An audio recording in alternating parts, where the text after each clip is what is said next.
గౌరవ శాసన మండలి సభ్యులు సోదరులు పోచంపల్లి శ్రీనివాస్ రెడ్డి గారు, గౌరవ జిల్లా పార్టీ అధ్యక్షులు సోదరి శ్రీమతి గండ్రా జ్యోతి గారు, గౌరవ ప్రధాన కార్యదర్శి పార్టీ శ్రీ గాదరి బాలమల్లు గారు, లలితక్క గారు, తమ్ముడు రాకేష్ రెడ్డి గారు, వెంకన్న గారు, ఇంకా వేదిక పైన ఉన్న మా నాగూరు వెంకన్న గారు, ఇంకా వేదిక పైన ఉన్న గౌరవనీయులైన పెద్దలందరికీ, ఇవాళ ఆరూరి రమేష్ గారితో పాటు పెద్ద ఎత్తున పార్టీలో చేరుతున్న కొన్ని పేర్లే నేను చదువుతున్నా, ఏమనుకోకుండ్రి. వనంరెడ్డి గారు మాజీ సింగిల్ విండో చైర్మన్ గారు, అట్లాగే మాజీ కార్పొరేటర్లు గ్రేటర్ వరంగల్ కార్పొరేషన్ సిరంగి సునీల్ గారు, జక్కుల రజిత గారు, మునగాల సరోజన గారు, జక్కుల వెంకటేశ్వర్లు గారు, మాజీ జెడ్పీటీసీలు సునీత గారు, సుభాష్ గారు, మాజీ సింగిల్ విండోల అధ్యక్షులు రమేష్ గారు, మాజీ సర్పంచ్ ఫోరం అధ్యక్షులు రవీందర్ గారు, వరంగల్ జిల్లా బీజేపీ ఉపాధ్యక్షుడు ఏకాంతం గౌడ్ గారు, మాజీ జెడ్పీటీసీ శైలజ సుధాకర్, మాజీ ఎంపీపీ రజిత కుమార్, చాలామంది పెద్దలు ఉన్నారు. వారందరికీ మాజీ ఎంపీపీలు ఉన్నారు, మాజీ జెడ్పీటీసీలు ఉన్నారు, కార్పొరేటర్లు ఉన్నారు, వివిధ మండలాల అధ్యక్షులు ఉన్నారు. బీజేపీ కాంగ్రెస్ పార్టీల నుంచి వేలాదిగా ఈరోజు మాకుల రవీందర్ గారు మాజీ ఎంపీపీ గారు, దువ్వా శ్రీకాంత్ గారు సింగిల్ విండో డైరెక్టర్ గారు, ఇంకా చాలామంది ఉన్నారు. దాదాపు 1000-1200 మంది మరి ముఖ్యమైన నాయకులతో మరి ఈరోజు ఒకవైపు వరంగల్లో సమ్మక్క సారక్క జాతర ప్రారంభమైన మరి ఇక్కడ ఒక జాతర వాతావరణాన్ని కల్పించే విధంగా బ్రహ్మాండంగా తరలి వచ్చిన మా అన్నదమ్ములందరికీ ఆడబిడ్డలందరికీ పేరు పేరున స్వాగతం, పేరు పేరున నమస్కారం. ఎక్కువ చెప్పేదేమీ లేదు, రెండే విషయాలు. ఎందుకంటే ఆల్రెడీ మున్సిపల్ ఎలక్షన్లు ప్రారంభమైనాయి, ఇప్పటికే ప్రచారం జరుగుతున్నది, ఇవ్వాలనే నామినేషన్లు కూడా షురు అయినాయి, మీకు తెలుసు. మరి మీరు వల్ల వాపస్ పోవాలి, వర్ధనపేట మున్సిపాలిటీ కూడా తప్పకుండా మళ్ళీ పెద్ద మెజారిటీతో గెలిపించుకోవాలని చెప్పి హృదయపూర్వకంగా నేను పెద్దల్ని కోరుతా ఉన్నా. అట్లాగే ఒక ముఖ్యమైన మాట మీ అందరికీ తెలియంది కాదు, ఇవాళ తెలంగాణలో ఈ వర్గం ఆ వర్గం అని కాదు, అందరు కూడా చాలా తీవ్రమైన అసంతృప్తిలో ఉన్నారు, చాలా బాధలో ఉన్నారు. కానీ పట్టించుకున్న తందుకు ప్రభుత్వాన్ని నడుపుతున్న కాంగ్రెస్ పార్టీకి తీరిక లేదు, దేశాన్ని నడుపుతున్న బీజేపీకి సోయి లేదు. అందుకే రమేష్ అన్న మరి నేను పొద్దున తప్పిపోయిన పిల్లగాడు సాయంత్రం ఇంటికి వస్తే ఎట్లుంటుందో గట్లున్నది నాకు ఇంటికి వస్తే అని చెప్పిండు. చాలా చాలా సంతోషం. మళ్ళీ తిరిగి సొంత గూటికి చేరినందుకు వారికి మనస్ఫూర్తిగా స్వాగతం చెప్తా ఉన్నా. కానీ వాస్తవానికి ఈ 2 నెలల్లో ఏం జరిగింది అని ఆలోచించుకుంటే ఒకటి మాత్రం పక్కా, మిగతా రాష్ట్రం గురించి నేను చెప్పగానే ఒక వర్ధనపేటకు సంబంధించి మాత్రం మీ రమేష్ అన్న కొద్దిగా దిష్టి కొట్టింది. ఎందుకంటే 2014లో 87,000 ఓట్ల మెజారిటీతో గెలిచిండు, 2018లో 99,964 ఓట్ల మెజారిటీతో గెలిచిండు. ఒక 69 అంటే 3 తగ్గించిన బాధ 69, ఒక 31 వస్తే ఆయన 1,00,000 అవుతుండే. మేము ఎప్పుడు ఎడ్డిస్తుంటిమి, అరే ఇంకొక 31 కోట్లు వస్తే 1,00,000 వస్తుండే ఎడ్డిస్తుంటిమి, ఈసారి కొడతావుతీ అంటుంటిమి. అందరి దిష్టి కలిగింది, ఆయనతో మన 16,000 ఓట్లతో పోయింది.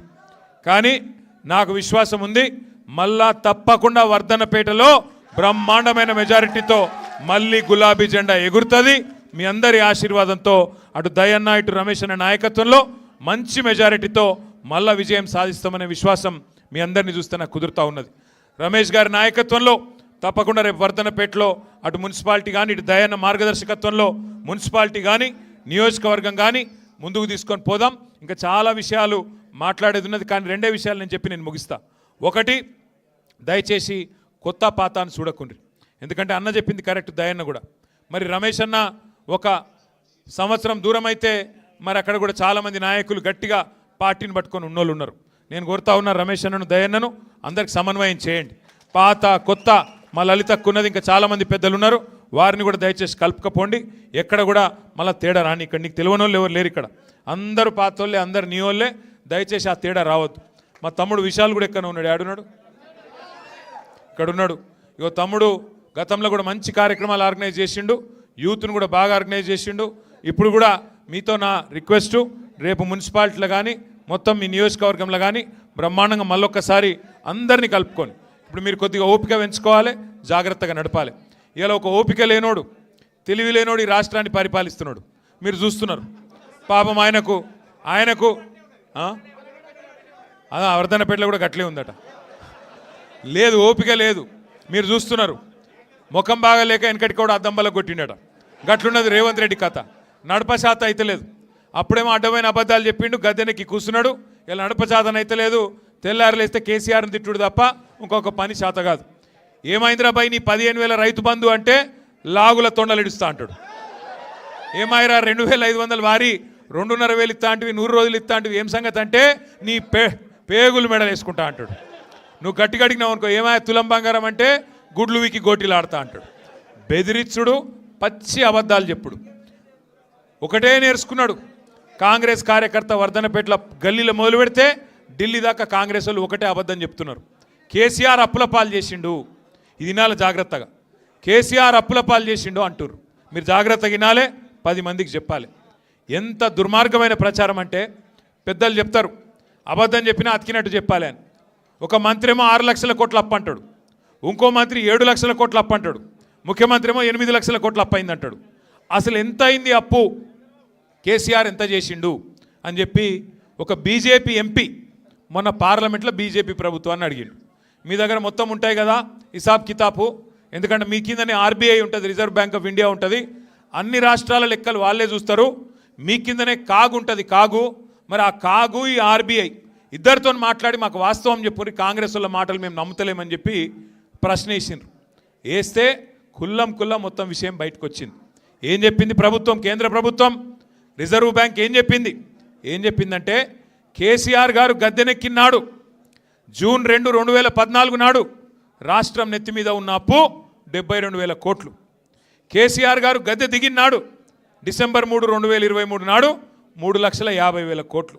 అంటే 3,50,000 వెళ్ళి విరాసత్గా వచ్చిన 72 తీసేస్తే 2,80,000 కోట్ల అప్పు 10 ఏళ్లలో కేసీఆర్ చేసిండు. సరే చేసిండు 2,80,000 కోట్లు.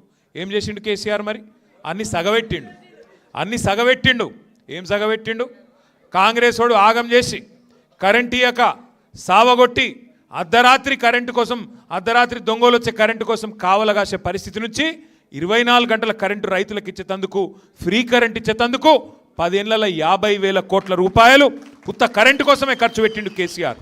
అట్లాగే 1,00,000 కోట్లు, 93,000 కోట్లు కరెక్ట్గా చెప్పానంటే కాళేశ్వరం లాంటి ప్రాజెక్టు కట్టి మొత్తం గోదావరి పరివాహక ప్రాంతంలో బెహతరీన్గా నీళ్ళిస్తే ఇవాళ మొత్తం వరి ధాన్యం ఉత్పత్తిలో భారతదేశంలో నెంబర్ 1 రాష్ట్రం చేసిండు కేసీఆర్.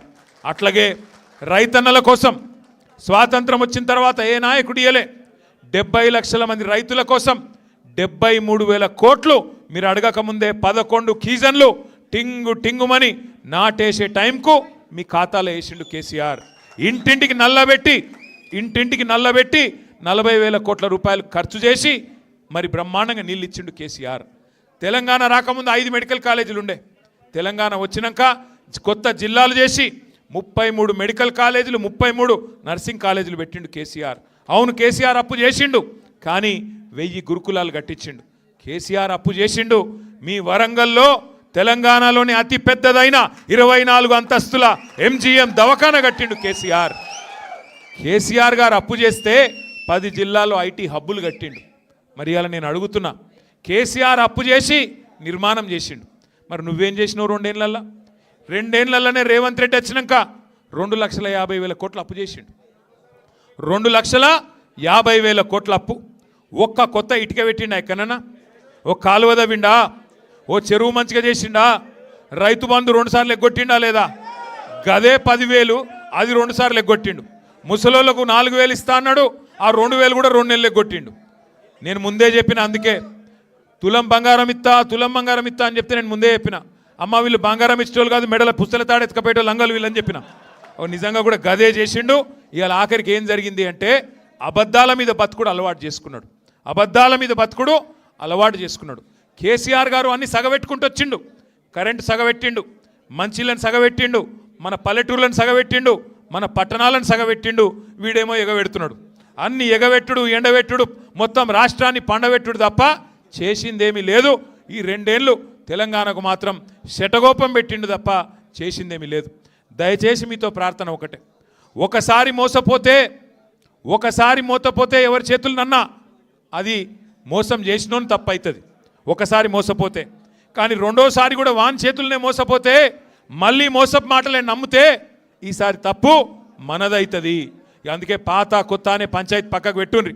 ఉండే కొంత అక్కడక్కడ ఏముండే అంటే మీకు తెలుసు అక్కడక్కడ కొద్ది ఎమ్మెల్యేల మీద కోపం ఉండే. మరి మా ఎమ్మెల్యే పోతే ఏంది కేసీఆర్ ఉంటాడు కదా అనుకున్నారు కొంతమంది. అనుకున్నారా మీరు కూడా వర్ధనపేటలో గట్లే? కొంతమంది అనుకున్నారు తీగని అనుకున్నదిగా ఓడగొట్టారు, లేకపోతే ఎందుకు ఓడిపోతారా?